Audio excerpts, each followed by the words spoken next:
સૌપ્રથમ બનાસ બેંકના નવનિયુક્ત ચેરમેન શ્રી ડાયાભાઈ પિલિયાતર અને કેશુભા પરમાર અને બનાસ બેંકનો બોર્ડ ઓફ ડાયરેક્ટર્સને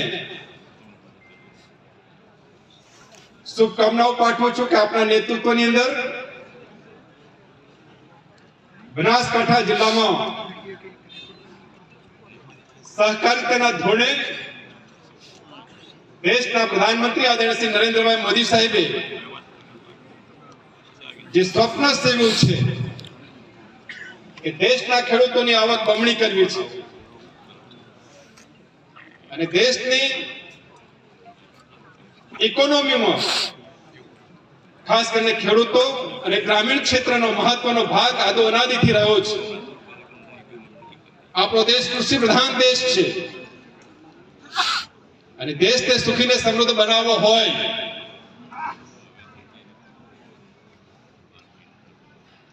તો ગામડા સુખી ને સમૃદ્ધ થાય, ખેડૂતો સુખી ને સમૃદ્ધ થાય. આ વાત દેશના પ્રધાનમંત્રી આદરણીય નરેન્દ્રભાઈ મોદી સાહેબ સારી રીતે સમજ્યા છે. એટલા માટે જ એમને લાલ કિલ્લા પરથી કહ્યું છે કે ખેડૂતોની આવક બમણી કરવી છે અને એના માટે સહકારથી સમૃદ્ધિના માધ્યમથી દેશના ગૃહમંત્રી આદરણીય શ્રી અમિતભાઈ શાહ સાહેબે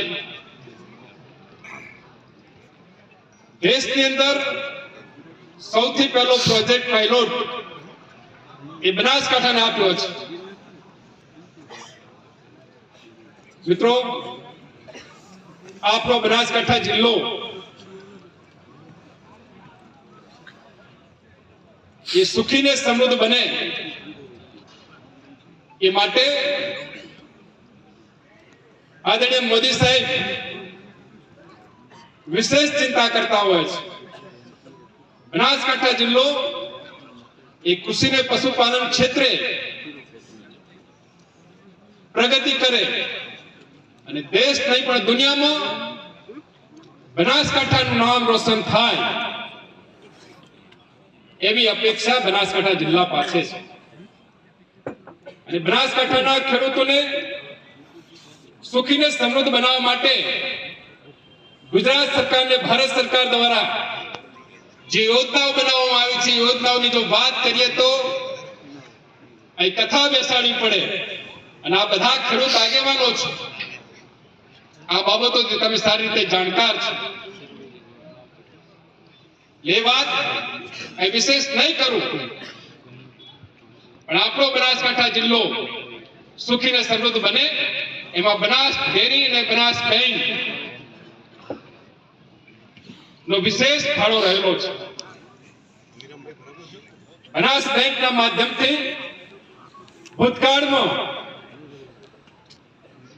એક સમય હતો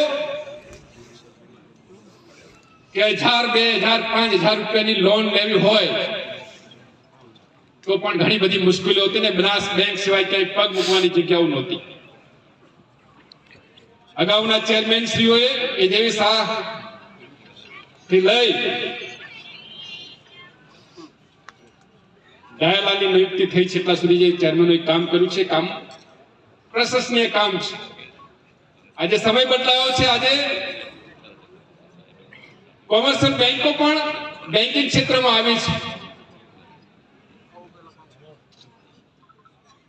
અને બચત ને ધ્યાન બેન્કિંગ સેવાનું મહત્વનું કામ બનાસકાંઠામાં થઈ રહ્યું છે.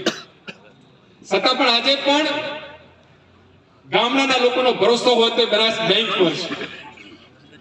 આજે પણ નાની મોટી બચત જમા કરાવવાનું થાય તો બનાસ બેંકમાં કરાવે છે. ધિરાણ માટે જવાનું થાય તો બનાસ બેંકમાં જાય છે. તો વર્તમાન સમયની અંદર બેન્કિંગ ક્ષેત્રની અંદર વૈશ્વિક સ્પર્ધાઓ ચાલી છે. સ્પર્ધાઓની વચ્ચે બનાસ બેંક ખૂબ પ્રગતિ કરે એ આશાની અપેક્ષા અહીં બેઠેલા સૌ સન્માન્ય આગેવાન શ્રીઓ અને ખેડૂત આગેવાનોની છે.